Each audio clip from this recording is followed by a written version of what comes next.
Alrighty, officially diving into the team composition, we've got Financier in the front, we got Caviar and Eclair in the center, and then we've got BP and BTS in the back. All three treasures are the Old Pilgrim Scroll, the Revive Feather, and then also the Jelly Watch. Now we're going to dive into some testing, but before we do, I want to let you guys know that this team is a very hard counter to the Brute comps. Basically, any composition that is utilizing Brute to pop off a stun within like 3 seconds of the match starting, this team, utilizing the correct toppings, will be basically a counter to that team and make your team not get stunned by Brute right off the bat, allowing you to do more damage and hopefully get the win. Diving into the very first match, we're going to be going up against a friend here. Once again, they are going to be running the Brute composition. However, they are going to be running Werewolf Cookie, which might pose an issue, but nevertheless, let's dive in. Alrighty, officially diving into the overall match. I want to show you guys right here. Watch this. So basically, 2 more seconds, we would have Brute popping off their skill to stun our entire team. However, we do have BTS, which, obviously makes our cookies immune to stun for a short duration. So what we've got here, just to take a look, we've got Black Pearl about to go off right before Brute. And in doing so, that makes Brute, delay his skill, which then allows our BTS to get the skill off. You'll watch, we won't get stunned. BTS goes first.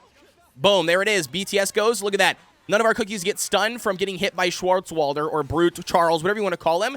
And that, like I said, that's literally the strategy of this team, and that's why this defense, and it obviously works as a good offense too, also works. Because, like I said, you're just trying to mitigate that stun at the beginning from, Brute, and then from there, you've got an open field to do as many attacks as you possibly can. Yeah, as I mentioned here before, since they do have Werewolf Cookie, like I said, they're kind of destroying that line, which you can see here that Eclair obviously died. It's not the end of the world, though. We should be fine. We should be fine. Yeah, there we go. Yep, no, not a problem whatsoever. So yeah, we absolutely can see that this is a very good counter to Brute compositions. And look at this. So 3.4 million damage, 2.6 million damage by Captain Caviar, which is just insane. They make a crazy good duo. Already diving right in here, let's take a look at this composition. They've got Brute and Financier this time. Alrighty, officially diving into the overall match here. Once again, BTS is going to go first before Brute. And there we go. That is going to be basically mitigating that individual stun. The only question is now, is utilizing BP and Vampire, can we kill them off early enough for us to get the win? That's going to be hard and tough. Vampire's going to snipe somebody right here. I know what's going to happen. Ooh, maybe we do get the win. Can we kill off their DPS units? Ooh, they sniped our BP, which is not good. Okay, their Vampire is gone. Here it is, Captain Caviar. Explode them with their damage. Eclair, we got 40 seconds on the clock. We got to still beat their 2 frontline units, which is going to be tough, especially with BP too. 32 seconds. Man, dude, these two as a tank together. There we go.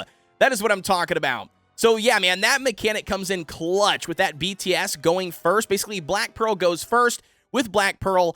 Black Pearl basically, takes Brute out, or like basically puts the skill for Brute on delay, and then that allows BTS Cookie to utilize their skill first, which then makes your team immune to the stuns. Now, diving into another team composition here, let's go up against this one. This one also looks like it could be a Brute and a Financier. Already diving in, they do have a Brute. They do have a Brute. So once again, Black Pearl goes, BTS goes. We mitigate this stun from the enemy Brute. And here we go. Let's see if we can solidify the win. Once again, they're running another Vampire in BP. It looks like a lot of people are actually utilizing Vampire, at least at the Masters 4, potentially through the Masters 3 or 2 for their overall defense. I mean, it's for a good reason. Vampire will obviously, take out whoever's in the back line, or at least hopefully before they die, especially with their magic candy, giving them some healing. Ooh, do we get the win? Yo, I think we get the win. Once again, man, that mitigation at the very first part of the battle, I mean, it changes it. It definitely changes the outcome most of the time. BP, just die. Come on. Not BP. Is that Vampire? No way that's Vampire about to solo my entire team, dude. The healing is ridiculous. All right, there we go.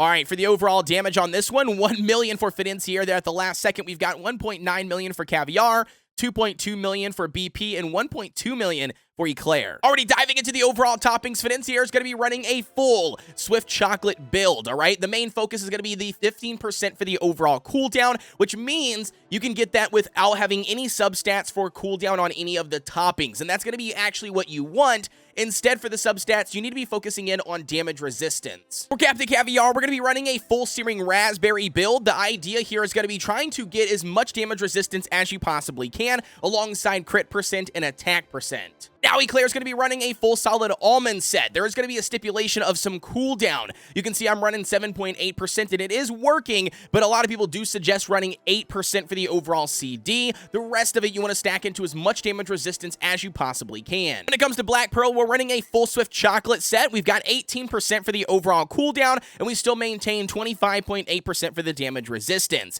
You're really trying to stack up both of these side by side. Again, I'd probably say the 17% between, I would say 16 through 18 something percent would probably be ideal range for the cooldown on Black Pearl. And then last but not least, we've got BTS Cookie running a full Swift Chocolate set. We already know the only thing you're doing is stacking up as much cooldown as you possibly can. Unfortunately, I could get 24.5% plus for the CD. However, I've got those toppings on some Guild Boss cookies. So for now, we've just been running 23.7% and it still works beautifully. And one little side tip here, when you're setting up your defense, make sure for this team you hide Caviar and Eclair. It just adds a lot more mystery to the enemy to have to gauge before they decide to attack you. And just to show you guys how strong this defense is, check out these screenshots where it's just a massive wall of green wins left and right. Not only that, this is going to be a composition provided by Bruhface to me. So again, shout out to them for sharing it with me. I have now officially set it as my defense, and I'm expecting to see some awesome results. With that being said, that's going to be the brand new Poggers defense that you guys can start using right now to your overall advantage. With that being said, guys, don't forget to like, comment, and subscribe here on the channel for everything Cookie Run Kingdom related. Don't forget that I do have a Discord community. If you're looking for a cool place to hang out, we would love to have you. You can find that link provided down below in the description. But with that being said, as always, I'll see you guys on the next one.